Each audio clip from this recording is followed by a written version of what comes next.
Bab 4. Ikan mentah. Xiao Mao, boleh aku meminta waktumu sebentar? Tanya Gao Shun saat Mao Mao hendak kembali ke kamarnya setelah menyelesaikan pekerjaan hari itu. Majikan mereka bersama, Jin Shi, yang tampaknya kelelahan dari kegiatannya sendiri, sudah langsung pergi mandi setelah makan. Ada apa? Tanya Mao Mao, dan Gao Shun pun tampak ragu sesaat, menggaruk dagunya untuk menutupi, dan akhirnya menghembuskan napas panjang. Ada sesuatu yang ingin kuperlihatkan kepadamu. Asisten Jinshi itu tampak memiliki lebih banyak kerutan di dahinya dari biasanya hari ini. Apa yang Gao Shun perlihatkan kepada Mao Mao adalah sesuatu yang tertulis di atas sekumpulan bilah kayu yang diikat, yang ia bentangkan di atas meja. Mao Mao memperhatikannya dengan seksama. Catatan tentang sebuah insiden lama, ia berkomentar. Bilah-bilah itu menceritakan kasus seorang pedagang yang terkena keracunan makanan sekitar 10 tahun sebelumnya. Korban diduga telah mengonsumsi ikan buntal. Mao Mao menelan ludah tanpa sadar. Aduh, betapa aku ingin makan ikan buntal. Gao Shun sedang memandanginya, terlihat kesal dengan jelas. Mao Mao menggelengkan kepala dan menyapukan senyum dari wajahnya.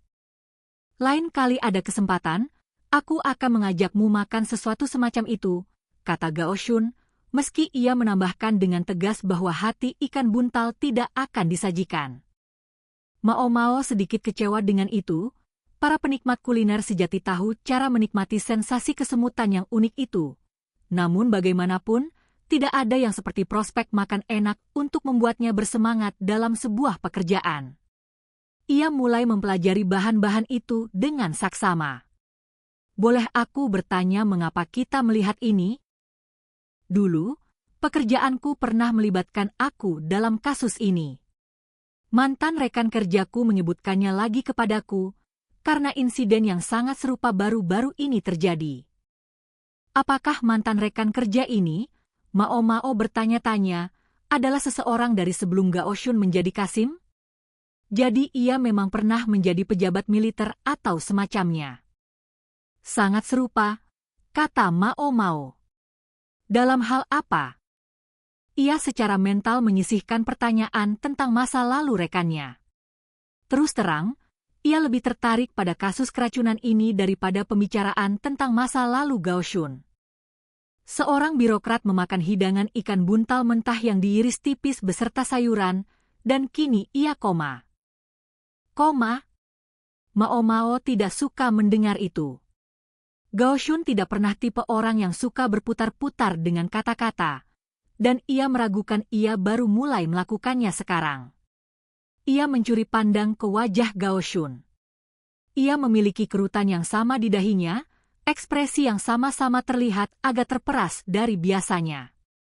Namun ia juga tampaknya sedang mengamati Mao Mao dengan cara yang sama seperti Mao Mao mengamatinya. Maaf Tuan Gao Shun, bolehkah saya meminta rincian lebih lanjut? Meski ia langsung, Gao Shun tidak bergeming, hanya mengangguk pelan, tangannya masih bersembunyi di dalam lengan bajunya. Tentu saja. Senang sekali memberitahumu, Xiao Mao. Aku yakin kamu tahu posisimu. Ia tidak yakin itu adalah pujian. Maksudnya sudah cukup jelas, jaga mulutmu. Lagi pula, ia melanjutkan, masak aku bisa menghentikan cerita di sini begitu saja? Memang menggoda. Gao Shun tahu betul bahwa rasa ingin tahu Mao Mao pasti sudah terpancing sekarang. Silakan lanjutkan, kata Mao Mao, mengerutkan dahi melihat betapa Gao Shun tampak terhibur oleh kepentingannya yang tiba-tiba. Gao Shun menunjuk ke bilah-bilah kayu itu dan berkata, dalam kasus saat ini, hidangannya menyertakan kulit dan daging ikan buntal, hampir mentah, hanya disemprot sebentar dengan air mendidih. Korbannya memakan hidangan itu dan jatuh koma. Daging? Maksudnya bukan organ dalam. Benar. Racun ikan buntal tidak bisa dihilangkan dengan pemanasan, namun racunnya terkonsentrasi di organ-organ ikan, terutama hati, dan daging itu sendiri jauh lebih tidak berbahaya. Mao Mao menduga bahwa kasus koma akibat racun ikan buntal hampir pasti melibatkan konsumsi hati. Mungkinkah begitu banyak racun yang menumpuk di dagingnya? Ia bertanya-tanya. Bergantung pada jenis ikan yang tepat dan lingkungan pemeliharaannya, dagingnya bisa saja, sesekali, beracun. Ia tidak punya bukti yang cukup untuk memastikan ke satu arah atau lainnya, sehingga ia tidak bisa mengesampingkan kemungkinan itu. Ketika Mao Mao makan ikan buntal, itu selalu dagingnya yang kurang beracun. Yah, hampir selalu. Sesekali ia tergoda untuk memasukkan sedikit hati ke dalam mulutnya, namun itu permainan yang berbahaya. Ia sangat ingat si nyonya tua memaksanya minum air sampai perutnya hampir berbalik keluar. Sejujurnya, saya belum mendengar hal yang tidak biasa sejauh ini, kata Mao Mao. Yah, ada satu detail yang belum kusebut, kata Gao Shun, menggelengkan kepala. Pelan dan menggaruk bagian belakang lehernya seolah malu. Para koki yang terlibat dalam menyiapkan hidangan itu bersikeras bahwa mereka tidak menggunakan ikan buntal. Bukan pada kesempatan ini, dan bukan pada insiden 10 tahun yang lalu. Gao Shun kini terang-terangan mengerutkan dahi, namun Mao Mao hanya menggerakkan lidahnya sepanjang bibirnya. Ini semakin menarik dari menit ke menit. Ada beberapa kesamaan antara kedua kasus itu. Pertama, baik birokrat pada kasus saat ini maupun pedagang pada kasus yang lebih lama, keduanya adalah pecinta kuliner dengan selera untuk makanan yang tidak biasa. Pada kesempatan-kesempatan itu, mereka sedang memakan hidangan ikan mentah yang diiris tipis beserta sayuran di mana dagingnya sudah dimasak sebentar dengan cara mencelupkannya sekilas ke dalam air mendidih, namun keduanya juga sudah terbiasa memakan ikan yang benar-benar mentah.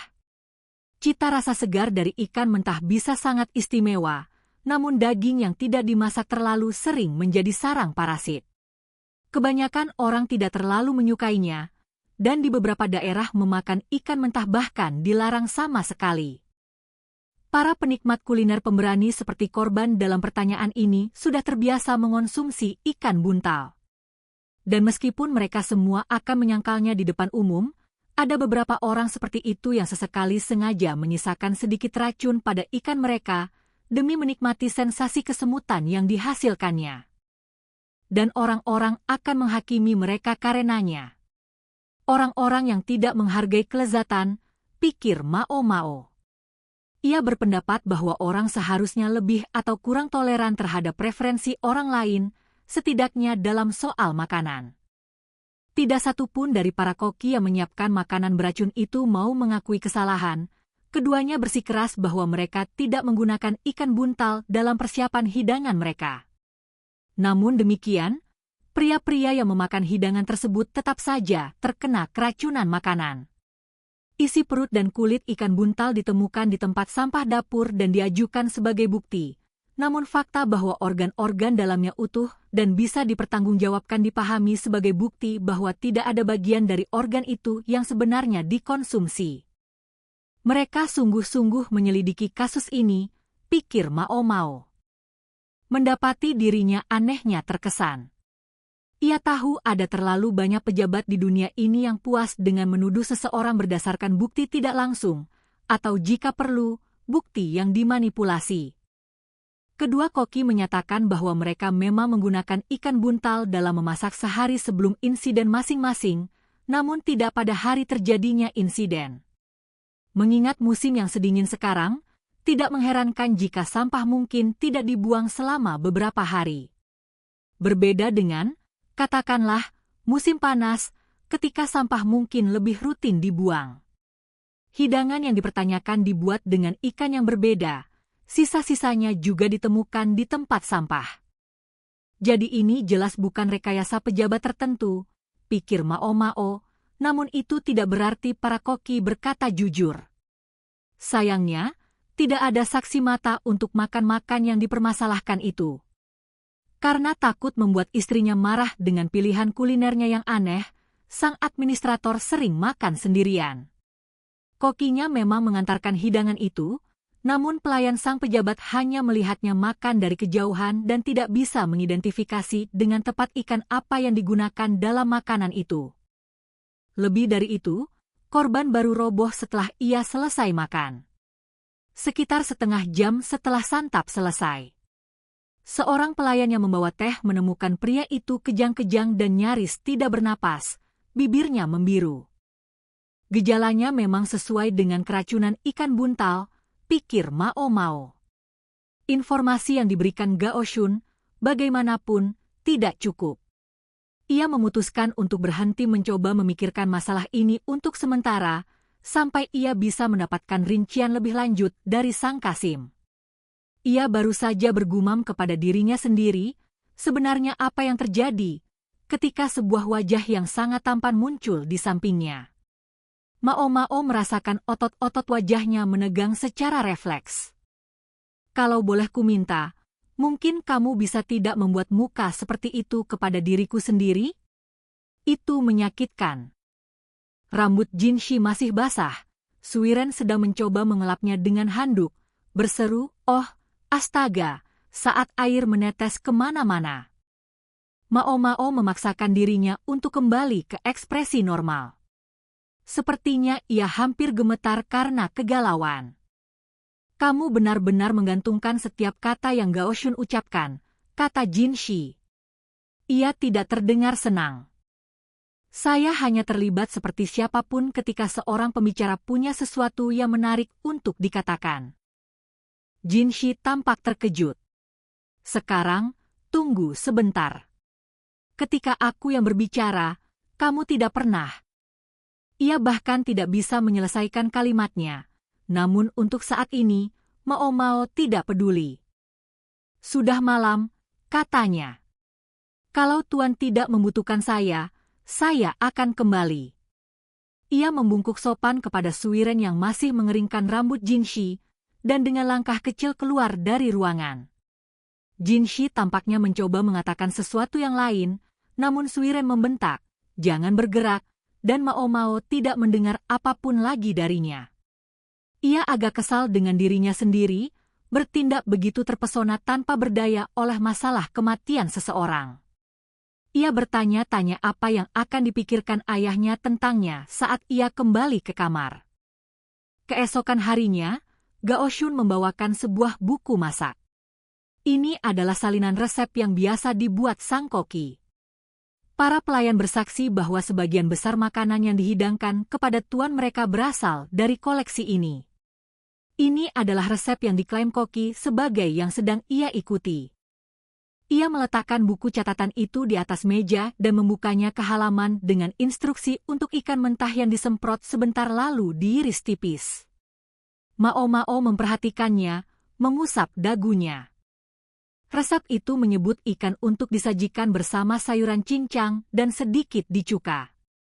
Beberapa catatan coretan menunjukkan modifikasi pada cuka, namun secara keseluruhan tidak ada yang tidak biasa.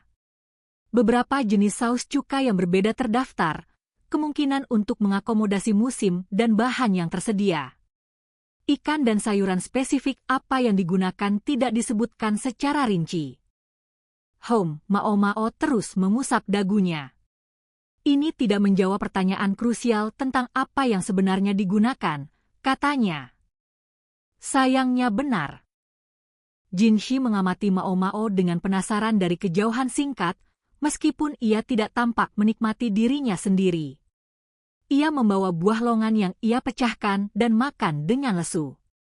Biji gelap dan krim muncul dengan setiap kerak. Longan itu seperti leci, namun lebih kecil, dan biasanya merupakan buah musim panas. Ketika dikeringkan, buah ini sangat dihargai dalam pengobatan tradisional. Kamu belum berhasil menemukan jawabannya, kata Jinshi, meletakkan sikunya dengan gelisah di atas meja dan menatap ke arah Mao Mao. Ia jelas ingin menjadi bagian dari diskusi. Gao Shun mengerutkan dahi namun tidak sampai menegurnya.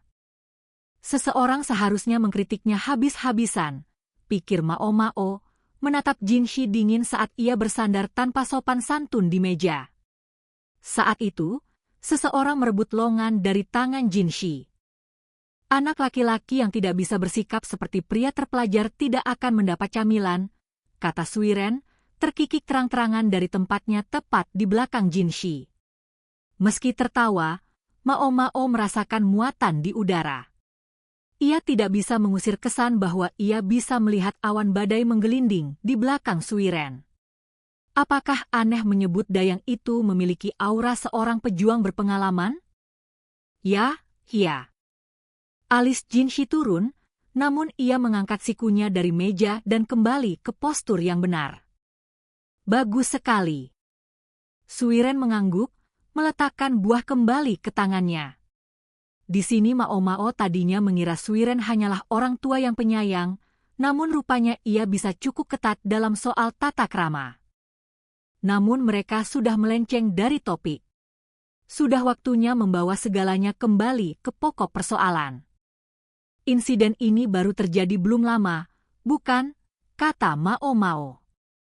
Sekitar seminggu yang lalu, jawab Gao Shun. Di musim dingin seperti ini. Hidangan itu biasanya menggunakan ketimun, namun pada waktu seperti ini, mereka perlu menemukan sesuatu yang lain. Bolehkah saya menebak bahwa itu dibuat dengan lobak dan wortel? Hanya sedikit sayuran yang tersedia di musim dingin. Untuk setiap bahan ada musimnya, jendela di mana bahan itu bisa paling baik dinikmati. Koki berkata ia menggunakan rumput laut, kata Gao Shun. Hah? Kata Mao Mao, mulutnya terbuka dalam ekspresi terkejut. Anda bilang rumput laut? Ya, rumput laut, jawab Gao Shun. Rumput laut juga merupakan bahan umum dalam pengobatan tradisional. Dan ya, masuk akal juga ia muncul dalam hidangan tertentu ini. Tapi seorang penikmat kuliner seperti itu tidak mau sembarang rumput laut. Ia menginginkan sesuatu yang berbeda. Istimewa. Mao Mao merasakan sudut-sudut mulutnya terangkat. Ia menduga gigi depannya terlihat. Jinshi dan yang lainnya memandanginya dengan mulut menganga. Mao Mao masih tersenyum, berpaling ke Gao Shun. Mungkin saya bisa memeriksa dapur rumah yang bersangkutan. Jika itu memungkinkan, ia tidak yakin Gao Shun akan menyetujui gagasan itu, namun tidak ada salahnya mencoba. Gao Shun bertindak cepat, dan keesokan harinya, Mao Mao sudah punya semua yang ia butuhkan untuk masuk ke dapur tempat masalah bermula. Ia diberitahu bahwa mendapatkan izin adalah perkara sederhana, karena penyelidikan resmi sudah selesai. Kediaman itu terletak di bagian barat laut ibu kota. Bagian utara kota sebagian besar dihuni oleh pejabat-pejabat berperingkat tinggi, dan daerahnya dipenuhi rumah-rumah yang indah. Ketika mereka tiba di rumah besar yang dituju, istri korban, yang kabarnya kelelahan karena stres, sedang tidur, sehingga seorang pelayan laki-laki memandu mereka melalui rumah itu. Istri sang pejabat sudah memberikan persetujuannya, mereka diberitahu. Seorang pelayan laki-laki, Mao Mao merenungi saat mereka memasuki dapur. Gao Shun sudah mengatur pejabat lain untuk menemani Mao Mao, namun pria itu menghabiskan sebagian besar waktunya memandanginya dengan penuh keraguan. Ia jelas tidak menyukai penugasan ini, namun Gao Shun menyuruhnya melakukannya, dan rupanya ia akan mematuhi, jadi tidak ada masalah sejauh itu. Mao Mao tidak ada di sana untuk berteman dengannya, jadi bagi Mao Mao itu sama saja. Pria itu dari kalangan militer, namun masih muda. Tubuhnya kurang berisi dibandingkan prajurit yang sudah lama bertugas, namun gerakannya kasar dan efisien. Di bawah alisnya yang berkerut ada wajah yang jantan meski masih menyisakan jejak-jejak kemudaan. Ia terlihat aneh familiar bagi Mao Mao. Ia baru saja hendak bergerak masuk ke dapur ketika seorang pria berlari menghampirinya dengan marah besar. Apa yang kamu pikir kamu lakukan? Kamu tidak bisa seenaknya berkeliaran di rumah ini. Keluar dari sini. Siapa yang mengizinkan orang asing ini masuk? Ia mencengkeram kerah pelayan itu. Mao Mao sedang menatapnya tajam ketika pria muda yang menemaninya melangkah maju. Nyonya rumah tangga ini sudah memberi kami restu. Dan ini adalah urusan resmi. Mao Mao memberi penghargaan pada nada tenang namun tegas yang ia ambil dengan orang yang kesal itu. Benarkah? Pria itu melepaskan cengkeramannya pada leher pelayan. Di tengah-tengah batuk, pelayan itu berhasil mengonfirmasi bahwa itu benar. Nah, bolehkah kami melanjutkan? Atau ada alasan kami tidak boleh? Tanya pejabat muda itu, yang membuat pria itu mendesis jijik dan meludah. Fah, urusanku apa? Si pelayan kemudian menjelaskan kepada mereka dengan permohonan maaf bahwa adik kandung sang pejabat yang koma sedang mengawasi kediamannya menggantikan istri sang pejabat yang tidak berdaya. Dialah yang tadi menghadang mereka. Jadi begitu situasinya, pikir Mao Mao, namun menyadari bahwa akan tidak pantas untuk mencampuri urusan keluarga orang lain, ia menyudahi di situ. Sebagai gantinya, ia melihat-lihat dapur. Seperti yang ia khawatirkan, sang koki sudah mencuci dan membersihkan peralatannya. Bagaimanapun, selain ikan yang sudah dibuang agar tidak mulai membusuk, sebagian besar bahan-bahan lainnya masih ada. Ia mulai menjelajahi ruangan itu, dan di sana, di sebuah rak dekat dinding belakang, ia menemukannya tergeletak di tempat terbuka. Penemuan Mao Mao, diawetkan dengan garam dan disimpan dalam kendi kecil, membuat senyum tersungging di wajahnya. Apa ini? Ia bertanya kepada pelayan itu. Si pelayan menyipitkan mata ke dalam kendi, ekspresinya menunjukkan ia tidak yakin. Jadi Mao Mao mengambil sedikit dan memasukkannya ke dalam kendi berisi air. Apakah Anda mengenalinya sekarang? Oh, ini adalah benda yang disukai Tuan. Si pelayan memberitahu mereka bahwa tuannya sudah memakannya setiap saat. Tidak mungkin itu beracun. Nyonya si pelayan jelas mempercayainya, dan ia tidak tampak berbohong. Sudah dengar. Cepat pulang sana, bentak sang adik.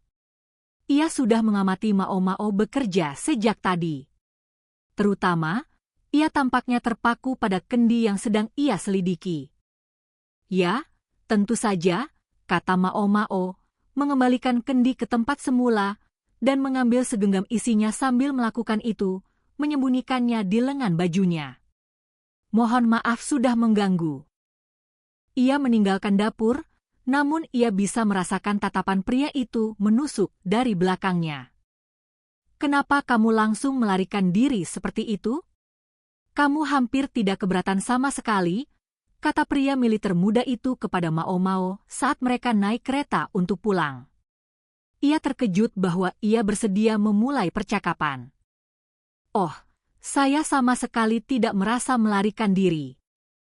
Mao Mao mengeluarkan sedikit rumput laut asin dari lengan bajunya dan meletakkannya dengan hati-hati di atas sapu tangan. Itu membuat lengan bajunya menjadi asin dengan menjijikan, namun si pria muda itu mungkin akan kesal jika ia mencoba mengibas-ngibaskannya di sana. Ini aneh, katanya. Ini terlalu awal dalam setahun untuk memanen jenis rumput laut ini. Tapi saya tidak pikir potongan yang diawetkan garam dari tahun lalu bisa bertahan selama ini. Tidak, bahan ini sudah jauh di luar musimnya. Ini membawa saya berpikir bahwa itu tidak dipanen di sekitar sini, Mao Mao melanjutkan. Bahwa mungkin itu diperoleh dari suatu tempat di selatan, melalui perdagangan, misalnya. Apakah Anda kebetulan tahu dari mana benda semacam itu bisa berasal? Mata pria muda itu membelalak. Ia tampak memahami apa yang ia minta darinya. Itu hanya menyisakan tugas Mao Mao sendiri untuk diselesaikan. Keesokan harinya, atas permintaannya, Gao Shun mengatur sebuah dapur untuknya. Dapur itu berada di salah satu kantor administrasi istana luar dan menyertakan akomodasi bagi seseorang untuk menginap semalam. Mao Mao sudah mempersiapkan segalanya malam sebelumnya. Kini, ia mulai memasak.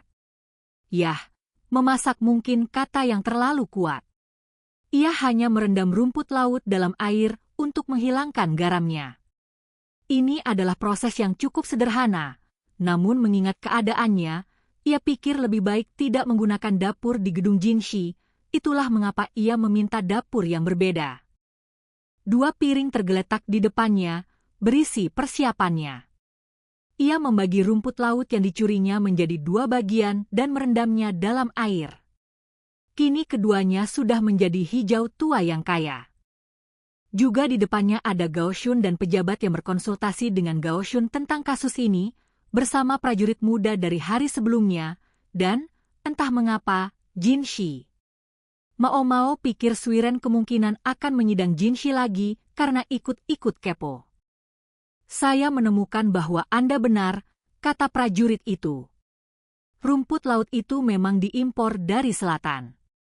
Saya mencoba bertanya kepada pelayan yang kita temui tentang itu. Ia bilang memang, rumput laut itu tidak pernah dimakan di musim dingin. Saya juga menanyai pelayan-pelayan lainnya, namun jawabannya semuanya kurang lebih sama. Orang asing di ruangan itu, pria yang berkonsultasi dengan Gao Shun tentang insiden ini, menggelengkan kepala. Saya sudah berbicara dengan kokinya tentang itu. Ia bilang itu adalah jenis rumput laut yang sama yang selalu ia gunakan. Ia bersumpah tidak mungkin itu beracun. Sebenarnya, Mao Mao setuju, itu memang jenis rumput laut yang sama. Namun ada perbedaannya. Salah satunya mungkin masih beracun, katanya. Dengan sepasang sumpit, ia mengambil 1 potongan rumput laut dari piringnya. Bolehkah saya bertanya, apakah orang-orang di selatan biasanya memakan jenis rumput laut ini? Atau mungkinkah seorang pedagang yang gemar kuliner mengimpor sampel kering dari tanah asalnya, mengira bisa mendapat keuntungan? Dan apa masalahnya jika ia melakukan itu? Tanya Jinshi. Hari ini ia tidak memiliki kualitas santai, hampir informal yang kadang-kadang ia tunjukkan belakangan ini. Mungkin karena ada orang lain yang hadir. Gao Shun tampak setenang biasanya, namun 2 pejabat lainnya tampak agak tidak nyaman di hadapan sang Kasim yang bersinar itu. Mao Mao memutar-mutar sumpit dengan main-main saat menjawab, ada cara untuk membuat sesuatu yang beracun menjadi tidak beracun. Bahkan beberapa cara. Belut, misalnya, biasanya beracun, namun jika darahnya dikeluarkan dan dipanaskan cukup lama, belut menjadi bisa dimakan. Untuk mengambil contoh lain, jenis rumput laut tertentu ini, Mao Mao ingat, harus dicuring dengan kapur. Salah satu dari 2 potongan di hadapan mereka sudah diperlakukan dengan kapur, yang satu lagi tidak. Saat ini, Mao Mao memegang dalam sumpitnya potongan yang sudah ia rendam dalam larutan kapur semalam. Ia mengambil suapan besar darinya, membuat para penonton resah. Mereka berkerumun dan ribut memperhatikannya. Saya akan baik-baik saja, kurasa, kata Mao Mao. Sejujurnya, ia hanya tahu teorinya. Ia tidak benar-benar yakin apakah merendam 1 malam sudah cukup untuk menetralisir racunnya. Ini adalah uji coba penting lainnya untuknya. Kamu kurasa, tuntut Jinshi. Oh, tenang. Saya punya pemuntah di sini. Ia memperlihatkan kantong obat herbal yang tergantung di lehernya. Kita ini terlalu percaya diri, bentak Jinshi. Sesaat kemudian, Gao Shun sudah memeluk Mao Mao dari belakang sementara majikannya memaksakan obat itu ke tenggorokannya. Demikianlah ia mengakhiri demonstrasinya dengan memuntahkan isi perutnya di hadapan 4 pria penting. Sungguh menyenangkan. Hal yang harus dilakukan seorang wanita muda yang bahkan belum menikah. Lebih parah lagi, pemuntah itu menginduksi muntah melalui rasanya yang mengerikan, sehingga ia adalah penutup yang buruk untuk rumput laut. Padahal aku tadi berusaha membuktikan bahwa rumput laut itu aman, pikir Mao Mao. Ia menghapus cairan perutnya, mengumpulkan diri, dan kemudian berkata, inilah pertanyaan yang saya lihat, siapa yang menyarankan gagasan kepada pedagang itu untuk mengimpor rumput laut asin ini? Pedagang itu pergi ke negeri asing, tempat yang tidak punya kebiasaan mengonsumsi tanaman ini, semata-mata untuk mendapatkannya. bisa diasumsikan ia setidaknya menyadari potensi bahayanya. Pria yang jatuh koma karenanya bisa dikatakan sudah menuai apa yang ia tabur. Namun bagaimana jika ada sesuatu yang lain yang sedang terjadi? Bagaimana jika kemungkinan racun itu sudah diperhitungkan dengan baik? Di sini aku lagi berspekulasi. Ada kasus serupa 10 tahun lalu. Bagaimana jika itu memberi seseorang petunjuk inspirasi? Mao Mao tidak punya cara untuk mengatakan apakah keduanya benar-benar terhubung. Namun sejauh kasus saat ini, ia mempercayai intuisinya. Semua orang di ruangan ini bersamanya adalah cerdas. Ia meragukan perlu mengatakan lebih banyak, dan ia tidak berniat untuk melakukannya. Mao Mao adalah seseorang yang sangat tidak penting. Ia tidak punya keinginan untuk merenungkan kesalahan siapapun secara khusus. Saya mengerti. Gao Shun mengangguk pelan, tampaknya memahami apa yang hendak Mao Mao katakan. Ia menghembuskan napas lega, lalu mengambil rumput laut di depannya dan memakannya kali ini dari piring yang satunya. Dan demikianlah, untuk kedua kalinya pada hari itu, Mao Mao dipaksa untuk memuntahkan isi perutnya oleh Jin Shi yang berwajah pucat beserta rekan-rekannya. Pelakunya ternyata adalah adik kandung birokrat yang koma. Begitu mereka mengetahui di mana ia membeli rumput laut itu, ia hampir tidak tahan untuk mengaku. Jadi Mao Mao memang benar untuk curiga dengan cara ia mengawasinya di dapur. Ia sama saja sudah memberitahu mereka secara terang-terangan bahwa ada sesuatu di sana yang tidak ia ingin mereka lihat. Kisahnya adalah yang umum, dengan anak sulung yang masih hidup dan sehat, anak bungsu pun terlupakan. Mao Mao dan yang lainnya hampir kecewa menemukan motif yang begitu komikal dan biasa di balik semua ini. Namun masih ada masalah yang tersisa. Rupanya pria itu bersedia melakukan pembunuhan atas keluhan yang sesederhana ini, namun bagaimana ia mengetahui tentang rumput laut beracun itu sejak awal? Ia mengklaim bahwa seorang kenalannya di bar favoritnya kebetulan menyebutnya dalam percakapan. Dan tidak ada yang diketahui Mao Mao maupun siapapun saat itu apakah ini hanya kebetulan semata, atau apakah ada sesuatu yang lebih dalam di baliknya. Mao Mao sedang beres-beres, bergumam tentang kenyataan bahwa ia tidak pernah sempat memakan rumput laut beracun itu.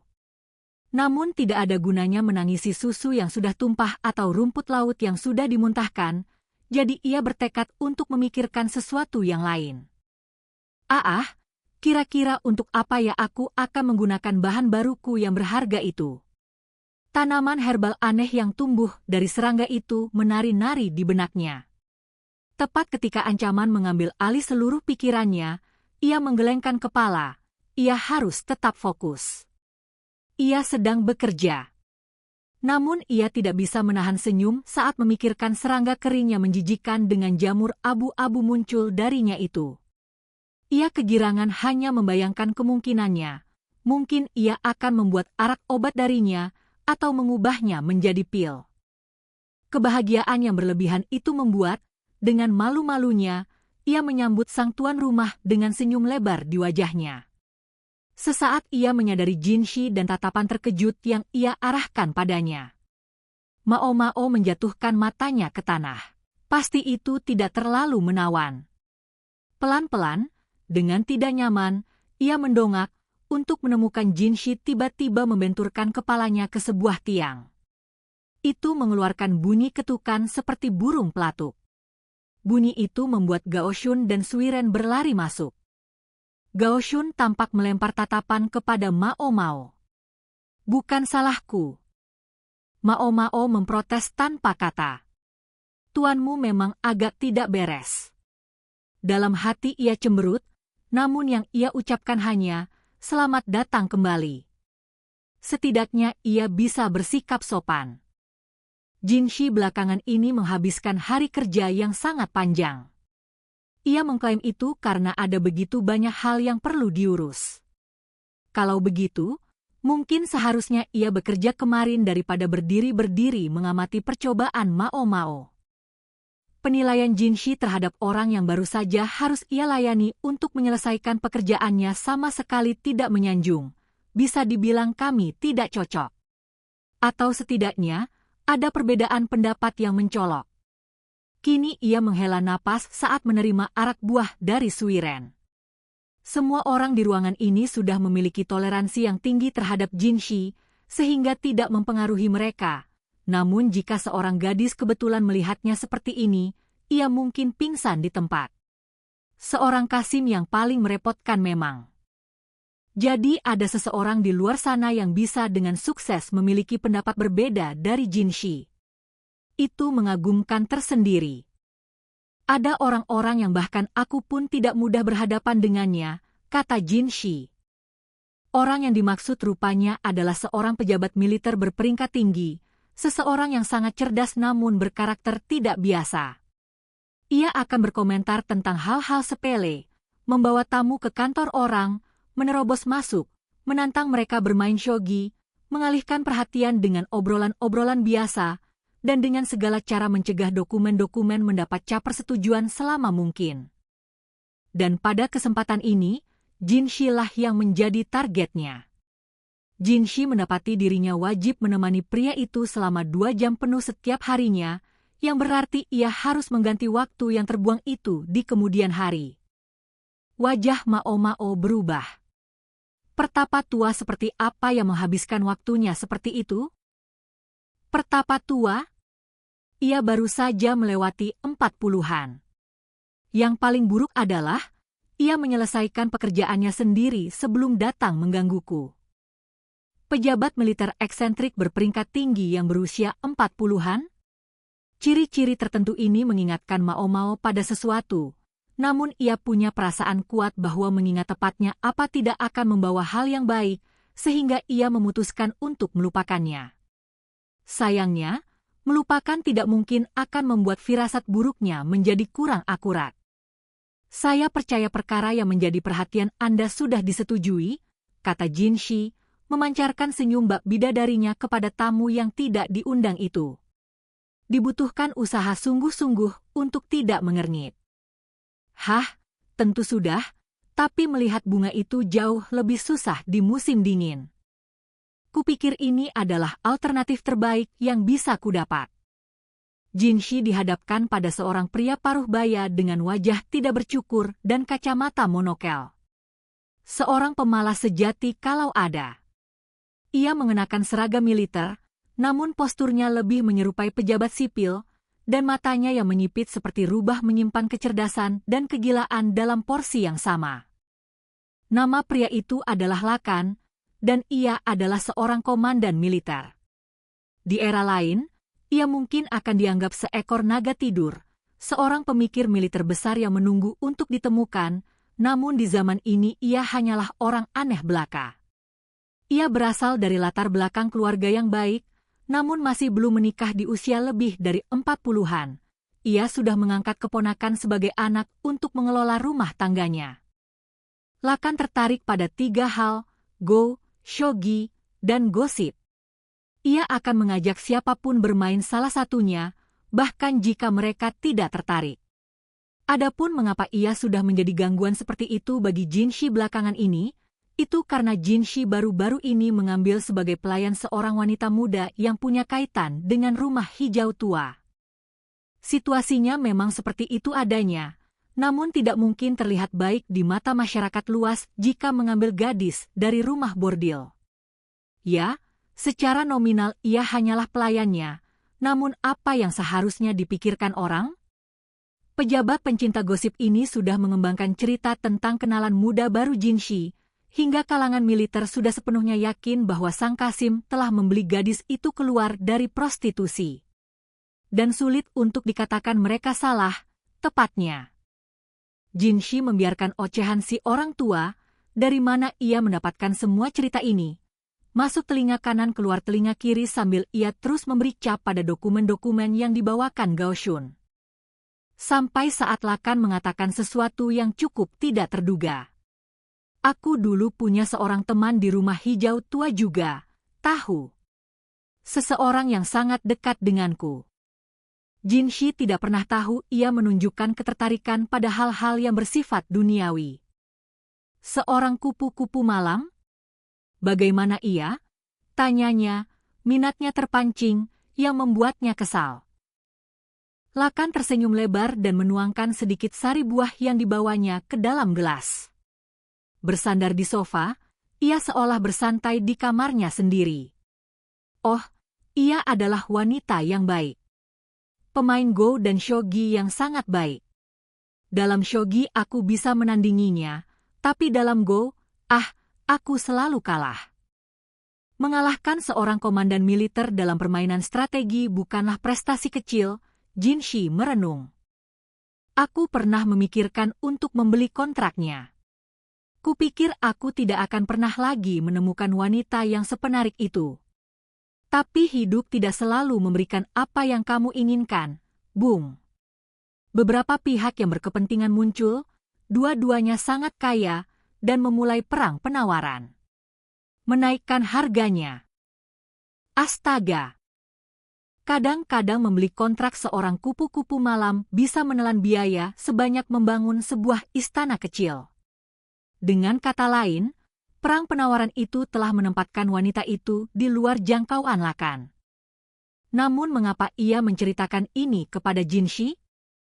Ia adalah itik yang sangat aneh, wanita itu.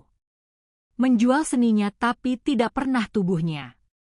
Astaga, ia bahkan tidak tampak menganggap pelanggannya sebagai pelanggan.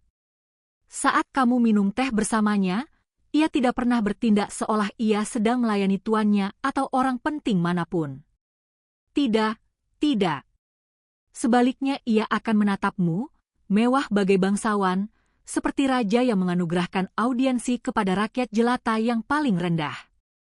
Sekarang, ada yang suka diperlakukan seperti itu, dan mereka gila terhadapnya.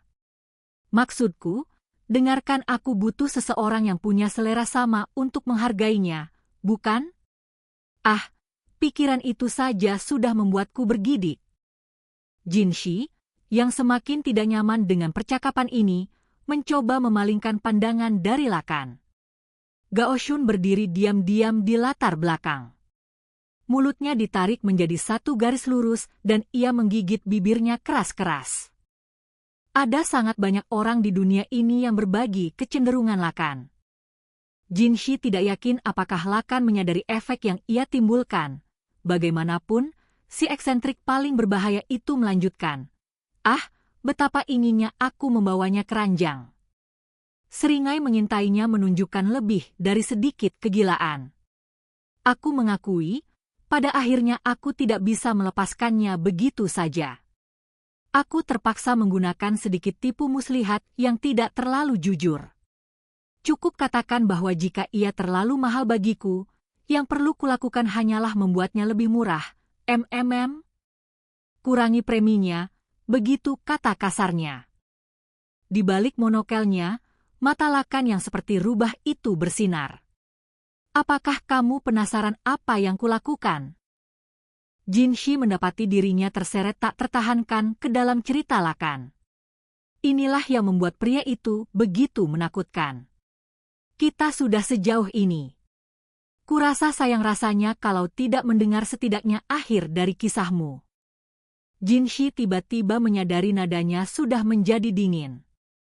Lakan nyengir padanya. Jangan terburu-buru, Bung. Aku ada sedikit permintaan dulu. Ia merangkupkan jari-jarinya dan meregangkan tubuh dengan semangat. Permintaan apa? Pelayan yang baru kamu dapatkan, aku dengar ia adalah spesimen yang cukup menarik. Jinshi hampir melepaskan helaan napas frustrasi. Ini lagi?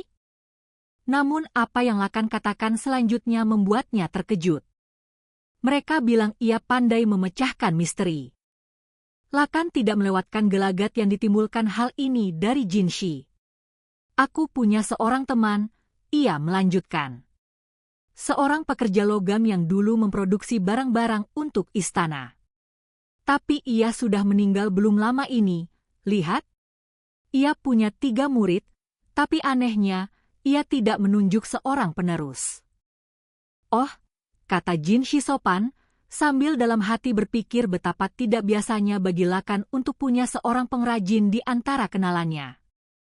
Sungguh menyedihkan, seorang pengrajin tuan yang tidak mewariskan rahasianya sebelum ia meninggal sendiri. Aku terus berpikir ia pasti meninggalkan semacam petunjuk, sesuatu untuk memastikan seninya tidak punah, tapi aku tidak menemukannya. Apa maksud Anda? Tanya Jinshi dengan singkat. Lakan melepas monokelnya dan berkata, "Oh, tidak ada apa-apa.